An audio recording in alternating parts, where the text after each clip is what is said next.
क्या बाबर आजम पाकिस्तान टीम में ओपनिंग करके सचिन तेंदुलकर की तरह दुनिया में एक अलग छाप छोड़ने वाला है? जिस तरह सचिन तेंदुलकर आकर ओपनिंग में इंडियन टीम को एक जालिम किस्म का स्टार्ट देके चला जाता था, सेंचुरियों की भरमार कर देता था, क्या बाबर के फ्यूचर भी अब ऐसा ही होने वाला है? क्योंकि अब चैंपियंस ट्रॉफी में बाबर आजम की ओपनिंग का हल्ला मचा हुआ है। आइए देखते। सबसे पहले तो शाबाशी बनती है हमारी मैनेजमेंट को, जिन्होंने पूरा साल चैंपियंस ट्रॉफी की तैयारी के लिए वनडे फॉर्मेट में ये यंगस्टर्स को चांस दिए, इसको चांस दिया, उसको चांस दिया, सबको चांस दिए कि भाई हम क्या कर रहे हैं, चैंपियंस ट्रॉफी की तैयारी कर रहे हैं और हम आज इन लड़कों को चांसेस इसलिए दे रहे हैं ताकि तब तक इनका कॉन्फिडेंस बन जाए, ये बिल्कुल टीम में घुल मिल जाए और चैंपियंस ट्रॉफी में फिर हम इनके साथ जाएंगे। वो इरफान खान न्याजी, वो सुफियान मुकीम, लोग यही लोग थे ना टीम में जब हम ऑस्ट्रेलिया में जाकर अब वनडे सीरीज भी जीते हैं। यही लोग थे टीम में जब हम अभी साउथ अफ्रीका में जाकर उनके घर में उनसे वनडे सीरीज जीते हैं। तो अब अचानक से क्या हुआ कि जैसे ही चैंपियंस ट्रॉफी का स्क्वाड अनाउंस हुआ, वो सारे के सारे इन्होंने बाहर फेंक दिए लात मार के, और खुश दिल शाह और राणा बेन स्टोक्स अशरफ पता नहीं कहां से कैसे उतर आए। चलो ये शाबाशी तो बनती है, बट उससे बड़ी शाबाशी हमारी मैनेजमेंट को ये कि इन्होंने सिर्फ और सिर्फ एक ओपनर रखा, दूसरा कोई ओपनर ही सिलेक्ट नहीं किया। और टूर्नामेंट क्या है? चैंपियंस ट्रॉफी, इतना बड़ा टूर्नामेंट। कुछ हमारी इसमें बदकिस्मती है कि चलो साइम अयूब इंजर्ड हुआ, वो एक बहुत बड़ा नुकसान हुआ है पाकिस्तान टीम को, बिकॉज अगर वो होता तो अभी जैसे फखर जमान ओपनर है, उसके साथ साइम अयूब होता, तो जिस तरह के ये दोनों कुल्हाड़ी चलाते हैं थोड़ी देर सेट होने के बाद, ये तो भड़था बना देते अगली टीमों का। हमारी किस्मत से बढ़कर फिर हमारी मैनेजमेंट को शाबाशी, इन्होंने अकेला एक ओपनर चुना है फखर जमान को, दूसरा कोई प्रॉपर ओपनर नहीं चुना। अब हो सकता है हम पागल हों, आईसीसी के रूल्स चेंज हो गए हों कि आज से ओपनिंग पे सिर्फ एक बंदा आया करेगा, दो ओपनर्स नहीं आएंगे, एक एक बंदा, वो जैसे गली मोहल्ले में बचपन में हम खेलते थे ना, एक ही बंदा बैटिंग करेगा, बस वो आउट होगा तो दूसरा आएगा। कौन है ये लोग? बहरहाल ओपनिंग में कुछ कंफ्यूजन्स थी कि यार ओपनर किसको होना चाहिए। अब्दुल्ला शफीक को वैसे ही वो लोग नहीं रख सकते थे क्योंकि उसकी फॉर्म बिल्कुल नहीं है। इसके साथ शान मसूद को भी नहीं रख सकते थे क्योंकि वो टेस्ट का कैप्टन है और इस साल वर्ल्ड टेस्ट चैंपियनशिप के पॉइंट्स टेबल में हमारी टीम सबसे आखिर में जाके खड़ी हुई। तो शान बॉल से तो बस यही दरख्वास्त है कि वो टेस्ट में अगले साल हमारी टीम को कहीं ऊपर लेके चले जाएं, बस वही बहुत है। इसीलिए पूरे के पूरे टेस्ट फॉर्मेट ही उनको दे दिया, कैप्टन भी तू ही, बैट्समैन भी तू ही, पॉइंट्स टेबल ऊपर ले जाने वाला भी तू, बस तू टेस्ट संभाल ले भाई, वनडे में हम आपको मुश्किलात नहीं देना चाहते। इसीलिए वो भी नहीं आ सकता था, लेकिन इमामुल हक तो ओपनर था यार, उस गरीब को ही सिलेक्ट कर लेते ये लोग। हम नहीं कह रहे कि इमामुल हक ने कोई वर्ल्ड कप जितवा दी है पाकिस्तान को और कोई ऐसा रिकॉर्ड है कि बस उसके बगैर तो पाकिस्तान टीम डूब जाएगी, बट ये है कि यार पाकिस्तानी पिचेस पर इमामुल हक गुजारा कर जाता है, टुचियां टचियां लगाकर वो कोई 40-50 रन तो बना भी जाता है यार कभी कभी, उसको भी इन्होंने सिलेक्ट नहीं किया। अब ये तो हो गया तस्वीर का पहला रुख। तस्वीर का दूसरा रुख अब ये कहता है कि रिजवान चूंकि कैप्टन है और रिजवान दिल ही दिल में चाहता था कि मैं ओपनिंग करूं, इसीलिए इसने मिल मिलाप करके कोई दूसरा ओपनर ही सिलेक्ट नहीं होने दिया ताकि ना रहेगा बांस ना बजेगी बांसुरी। बट मेरे ख्याल से ऐसा नहीं होगा। जो कैप्टन होता है ना वो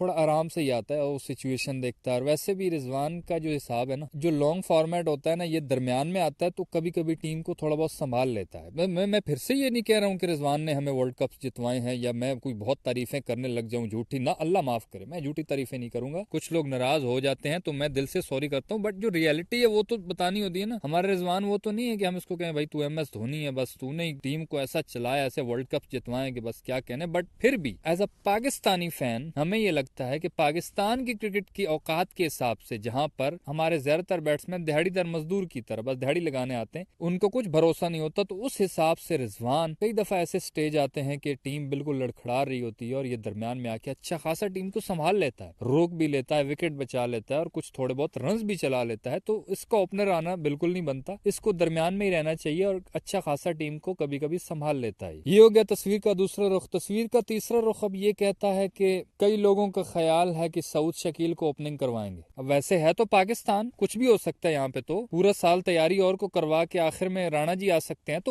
ओपनिंग भी कोई भी कर सकता है। यहाँ तो लॉटरी लगते हुए पता नहीं चलता पाकिस्तान टीम में, but Saud Shakeel as a opener मुझे नहीं लगता कि वो चलेगा और उसको चलाना भी नहीं चाहिए, उस बेचारे के कैरियर पे नहीं खेलना चाहिए, बिकॉज उसने आज तक इंटरनेशनल में हमने उसको पहले ओपनर देखा नहीं। PSL में उसने ओपनिंग जरूर की है, वो भी T20 फॉर्मेट में, ये फॉर्मेट भी वनडे है और है भी चैंपियंस ट्रॉफी के इतना बड़ा फॉर्मेट, और अचानक से इतना बड़ा रिस्क लेना, तो सऊद शकील को भी मुझे लगता है कि इतने बड़े टूर्नामेंट में एज अ ओपनर नहीं खिलाना चाहिए। उसका कैरियर गुजारे का जा रहा है, वो कहीं ना दाव पे लग जाए। तो ये थी तस्वीर के तीनों रुख। अब मेरे ख्याल से चौथा रुख ये बनता है जो कि कुछ समझ में आता है, और वो यही है कि फखर जमान के साथ ओपनिंग करनी चाहिए बाबर आजम को। कुछ लोगों ने बोला है कि बाबर आजम अगर ओपनर आया तो सचिन तेंदुलकर वाला रोल प्ले करेगा। अब कई लोग इस पे तनकीद भी कर रहे हैं कि अरे बाबर और सचिन के साथ क्या बातें कर रहे हो तुम लोग। भाई देखो, माना बहुत बड़े लेजेंड है सचिन भाई, बट बाबर पे तनकीद करते हैं, सब लोग करते हैं। जब वो रन्स नहीं करता हम भी बोलते हैं कि भाई करो रन्स, क्यों नहीं कर रहे हो। बट सचिन तेंदुलकर के साथ अगर मवाजना इफ्तिखार अहमद का किया जाता तो हमें भी हंसी आती, राणा जी का किया जाता तब भी हमें हंसी आती, सलमान आधा जी का किया जाता तब भी हमें हंसी आती कि इनका मवाजना उसके साथ, इतने बड़े लेजेंड के साथ। बट बाबर आजम एक वाकई क्लास का बैट्समैन है। अगर वो ओपनिंग पे आ जाता है पाकिस्तान टीम में और वो सेट हो जाता है जिस तरह वो पिछले कुछ सालों में उसकी फॉर्म रही है, उसने कोहली के बहुत सारे रिकॉर्ड्स तोड़े हैं, सचिन के भी तोड़े हैं, सचिन पाजी के, तो अभी भी वो सचिन तेंदुलकर जैसे रिकॉर्ड्स बना सकता है। यार माना 100 सेंचुरियां बनाना इतनी आसान नहीं है सचिन पाजी की तरह, बट सचिन तेंदुलकर का भी रोल यही होता था ना कि वो टीम को चलाते थे, वो इतने बड़े फिनिशर नहीं थे। बाबर की भी हम ये चीज मानते हैं, हम ये नहीं कहते कि बाबर कोई MS धोनी की तरह या कोहली की तरह फिनिशर है बहुत जालिम। मैं तो ये भी कहता हूँ कि बाबर उस तरह का पावर हिटर भी नहीं है। जो चीजें ठीक है वो ठीक है, जो गलत है वो गलत है। बाबर पावर हिटर भी उस तरह का नहीं है, बाबर उस तरह का फिनिशर भी नहीं है, लेकिन बाबर एक ऐसा बैट्समैन है जिसकी वजह से पाकिस्तानी बैट्समैनों की कुछ न कुछ इज्जत बढ़ी थी कुछ अर्सा पहले जब वो फॉर्म में था। जो रूट के साथ, केन विलियमसन के साथ इसका मवाजना होता तो ये एक बहुत बड़ी बात होती है। फिर वही बात है कि पाकिस्तान में बैट्समैनों की बहुत जलालत है, हमारे पास बैटिंग की बहुत किल्लत है। सारे दिहाड़ीदार मजदूर बस 50-60 इनिंग में 50 बनाकर अगली 50-60 इनिंग तक उसी एक 50 के कोटे पे खेलने वाले लोग हैं हमारे पास। तो ऐसे लोगों में एक बाबर आजम जो कंसिस्टेंट परफॉर्म करता था जब 2-4 साल पहले, तब पाकिस्तान टीम जीतती भी थी, क्योंकि जब ये परफॉर्म करता था तो साथ वालों को भी थोड़ी सी गैरत आती थी कि नहीं यार